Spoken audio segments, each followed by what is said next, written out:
Attack हुआ है नूर Khan base पे। दोस्तों, ब्रह्मोस जिसने पाकिस्तान में तबाही मचा दी थी,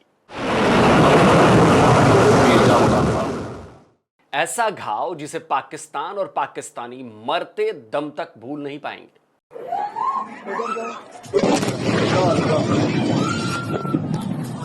ओए चुप हो। 10 मई 2025 की सुबह ब्रह्मोस की धमक से आज तक पाकिस्तान की जो नींद है वो उड़ी हुई है। भुलारी में गिरी ब्रह्मोस ने पाकिस्तानी एयरफोर्स को बहुत तगड़ी चोट पहुंचाई, जिसे खुद पाकिस्तान के फॉर्मर एयर मार्शल ने कबूल किया था। ये 10 की सुबह को हुआ, बिकॉज मेरी कुछ लोगों से बात भी हुई। उस बेस के ऊपर 4 surface to surface BrahMos missile आए।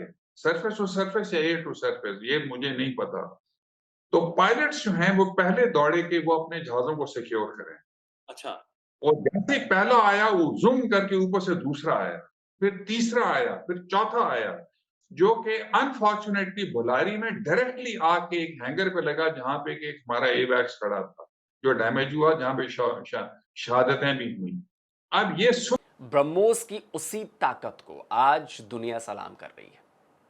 साउथ ईस्ट एशियन देश इंडोनेशिया, उसने भारत से ब्रह्मोस मिसाइल खरीदने की डील साइन कर ली है। 200 से लेकर $350 मिलियन के बीच की यह डील इंडोनेशिया को एक जबरदस्त ताकत से लैस करने वाली है। और तभी इंडोनेशिया के मीडिया में इस मिसाइल सिस्टम की तारीफों के पुल बांधे जा रहे हैं। दोस्तों, ब्रह्मोस मिसाइल के बारे में मैंने पहले भी आपको कई बार जानकारियां दी हैं। इस मिसाइल को भारत और रूस ने मिलकर तैयार किया है। इसमें 2 स्टेज इंजन इस्तेमाल किया जाता है। सॉलिड बूस्टर इंजन इसे सुपरसोनिक स्पीड देता है, जबकि लिक्विड रैमजेट क्रूज फेज में इसे 2.8 मैक की स्पीड तक पहुंचाता है। और जो इसकी एक्सपोर्ट वेरिएंट की रेंज है, इसकी रेंज 290 किलोमीटर है। और ब्रह्मोस अपने साथ 200 किलोग्राम का कन्वेंशनल वॉरहेड कैरी करती है। ये मिसाइल ये क्रूज मिसाइल है और ये बहुत कम ऊंचाई पर उड़ान भरती है, इसलिए इसकी स्पीड और लो फ्लाइट की वजह से इसे इंटरसेप्ट कर पाना एयर डिफेंस सिस्टम्स के लिए बहुत ज्यादा मुश्किल है। इसे एयर, नेवल प्लेटफॉर्म्स और लैंड बेस्ड लॉन्चर से फायर किया जा सकता है। और इन्हीं खासियतों की वजह से इंडोनेशिया ने इस मिसाइल सिस्टम को खरीदने के लिए भारत के साथ डील पक्की कर ली है। दोस्तों, फिलीपींस के बाद इंडोनेशिया दूसरी कंट्री बन गई है जिसने ब्रह्मोस खरीदा। इंडोनेशिया के ब्रह्मोस को लेकर की गई ये डील दुनिया भर में भारत की डिफेंस टेक्नोलॉजी के दमदार और असरदार कदम को दिखा रही है। साबित कर रही है कि डिफेंस प्रोडक्शन के मामले में भारत अब रुकने वाला नहीं है। और ये चीन के साथ साथ अमेरिका के लिए भी बहुत बड़ा झटका है, क्योंकि अमेरिका भी इंडोनेशिया समेत इस रीजन के कई देशों को अब तक हथियार बेचता आया है। अमेरिका इस ब्रह्मोस से इसलिए भी चढ़ता है क्योंकि भारत ने पाकिस्तान के एयर बेसिस पर इसी मिसाइल से स्ट्राइक की थी, जहां अमेरिकी एसेट्स भी मौजूद थे और इन मिसाइलों को रोक नहीं पाया था पाकिस्तान। वहीं पिछले साल ऑपरेशन सिंदूर में चीन ने पाकिस्तान की खूब मदद की थी। सैटेलाइट तस्वीरों से पाकिस्तान को भारत के हमलों को काउंटर करने में बहुत ज्यादा मदद करने की कोशिश की थी। लेकिन ब्रह्मोस ने पाकिस्तान और चीन की इस जुगलबंदी को ध्वस्त कर दिया था। खैर, इंडोनेशिया पहला देश नहीं है, जैसा कि मैंने आपको बताया, भारत से उसने ब्रह्मोस मिसाइल खरीदी है। साउथ चाइना सी में इंडोनेशिया का पड़ोसी देश फिलीपींस ब्रह्मोस पहले ही खरीद चुका है। 2022 में उसने भारत के साथ करीब $375 मिलियन में land based anti ship BrahMos की 3 बैटरीज की डील की थी। भारत की तरफ से ब्रह्मोस की जो बैटरीज थी उनमें से 2 बैच की डिलीवरी कर दी गई है और फिलीपींस ने पिछले साल ही से डिप्लॉयमेंट भी इसकी शुरू कर दी है। रायसीना डायलॉग्स के लिए दिल्ली पहुंचे फिलीपींस आर्म फोर्सेस के chief of staff general Romeo S Brawner junior ने इंडोनेशिया के ब्रह्मोस खरीदने पर खुशी जताई। उन्होंने कहा कि फिलीपींस ब्रह्मोस मिसाइल सिस्टम खरीदने वाला पहला देश था। अब इंडोनेशिया ने भी वही सिस्टम खरीद लिया है और मैं कह सकता हूं कि हम अपनी खरीद से खुश हैं और उम्मीद है कि हम भारत के साथ और ज्यादा बिजनेस कर पाएंगे। तो दोस्तों, फिलीपींस के बाद अब इंडोनेशिया भी भारत से यह खतरनाक मिसाइल सिस्टम हासिल करने वाला है। लेकिन सवाल यह उठता है कि फिलीपींस को तो फिलीपींस सी में चीन की बढ़ती घुसपैठ का खतरा था, इंडोनेशिया को किससे खतरा है, जिसे काउंटर करने के लिए भारत से उसने ब्रह्मोस सुपरसोनिक क्रूज मिसाइल की डील की है। देखिए, इंडोनेशिया का यह खतरा साउथ चाइना सी के पूरे विवाद से ही जुड़ा है। देखिए, यह है वो पूरा इलाका जिसे लेकर एक तरफ चीन है तो दूसरी तरफ कौन कौन है?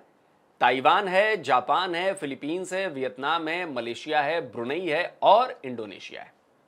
असल में चीन इस पूरे समुद्र को अपना हिस्सा बताता है। वियतनाम के साथ लगने वाली अपनी सीमा के पास से उसने पूरे समुद्र में एक लाइन खींच रखी है जो इस रीजन के हर देश की समुद्री सीमा को बिल्कुल कम करती हुई गुजरती है। यानी चीन जो है इन सभी देशों के हिस्से आने वाले समुद्र को हड़पने की कोशिश कर रहा है, जबकि इस तरफ तो उसका कोई बॉर्डर भी नहीं। साउथ चाइना सी में खींची गई उसकी रेड लाइन को 9 डैश लाइन कहा जाता है। अब चीन की ये 9 डैश लाइन इंडोनेशिया के समुद्री हिस्से में भी घुसपैठ करती है। जरा देखिए इस मैप को। इसमें लाल बैंड इंडोनेशिया के नटूना आइलैंड को दिखा रहा है। यह आइलैंड और इसके आगे का समुद्री हिस्सा इंडोनेशिया का है, लेकिन चीन की 9 डैश लाइन यहां इंडोनेशिया की समुद्री सीमा का उल्लंघन करती है। चीन अक्सर आइलैंड के पास के समुद्र पर अपना दावा ठोकता रहता है। कभी वो अपने कोस्ट गार्ड शिप्स वहां भेज देता है, कभी वहां मछली पकड़ने वाले जहाजों को भेज देता है। चीन की घुसपैठ जो है ये बढ़ती जा रही है और इससे बचने के लिए 2017 में इंडोनेशिया ने नटूना आइलैंड के पास समुद्र के अपने हिस्से को एक्सक्लूसिव इकोनॉमिक जोन बना दिया। देखिए, यह है इंडोनेशिया का वो EEZ।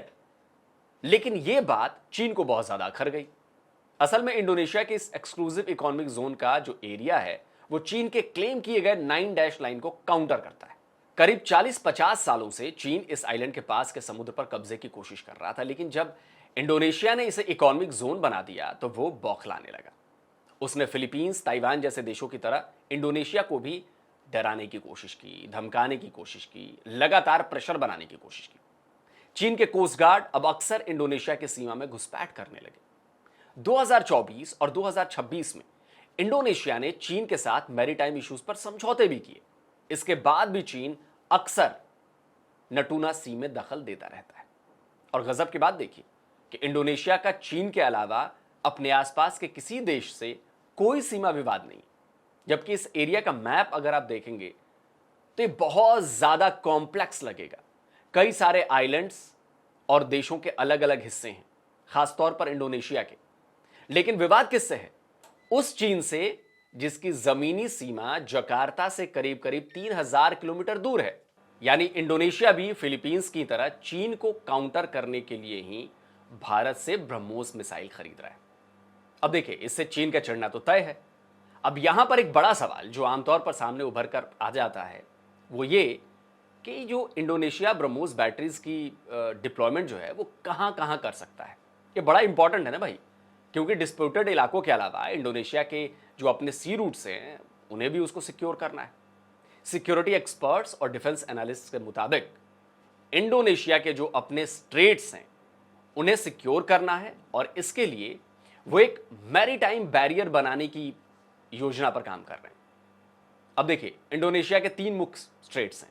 पहला है सुंदा स्ट्रेट, दूसरा है लोम्बाक स्ट्रेट, तीसरा है मक्कासार स्ट्रेट। और मैं आपको मैप पर समझाता हूं कि इंडोनेशिया ब्रह्मोस बैटरीज को संभावित तौर पर कहां कहां डिप्लॉयमेंट इसकी कर सकता है। देखिए, यह है सुंदा स्ट्रेट। यह बेहद अहम पैसेज है जावा और सुमात्रा के बीच में।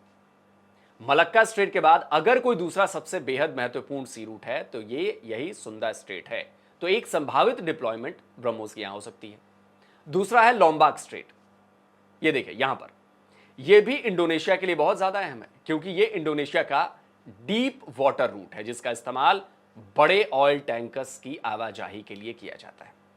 क्योंकि जो बड़े ऑयल टैंकर्स होते हैं उन्हें ऑपरेट करने के लिए बहुत ज्यादा गहरे समंदर की जरूरत होती है। लोम्बाक स्ट्रेट से ज्यादातर वो टैंकर्स जाते हैं जो मलक्का स्ट्रेट होकर नहीं जाते। और ये तीसरा है मकासार स्ट्रेट। ये भी बहुत ज्यादा महत्वपूर्ण सी रूट है। ये नॉर्थ साउथ मैरीटाइम ट्रैफिक के लिए सबसे ज्यादा काम आता है। अगर यहां पर कोई विवाद हो गया और रूट बंद हो गया तो ना सिर्फ इंडोनेशिया के लिए बल्कि बहुत सारे देशों के लिए बहुत बड़ी मुश्किल पैदा हो सकती है। इंडोनेशिया के इन तीनों ही स्ट्रेट्स की सुरक्षा ब्रह्मोस मिसाइल जो है वो सबसे ज्यादा फिट तरीके से कर सकती है। इसीलिए उसने बेहद रिसर्च करके अपनी जरूरत के हर पैमाने पर ब्रह्मोस को नाप तोल करके ही ये डील की है। इसके अलावा भारत और इंडोनेशिया के साथ हुई ये डील इसलिए भी बहुत ज्यादा इंपॉर्टेंट है क्योंकि ग्रीस और साइप्रस जैसे देशों ने भी ब्रह्मोस मिसाइल में इंटरेस्ट दिखाया था। अब इस डील के बाद उनका भरोसा भी ब्रह्मोस पर और ज्यादा बढ़ेगा और यह हो सकता है कि आने वाले कुछ दिनों में ब्रह्मोस की और ज्यादा डील्स की खबर भी हमें सुनने को मिलेगी। तो दोस्तों, ब्रह्मोस की इस नई डील पर आप क्या कहना चाहेंगे, कमेंट करिए, अपनी राय दीजिए। और जिन दोस्तों ने अभी तक डिफेंस डिटेक्टिव को सब्सक्राइब नहीं किया तो भाई चैनल को सब्सक्राइब करें, साथ में बेल आइकन प्रेस करें और हाँ, ऑल नोटिफिकेशन ऑन करना मत भूलिएगा ताकि हमारे द्वारा अपलोड किए जा रहे हर वीडियो की जानकारी आप तक पहुंचती रहे। जल्दी मिलता हूं एक और नए वीडियो के साथ। नमस्कार, जय हिंद।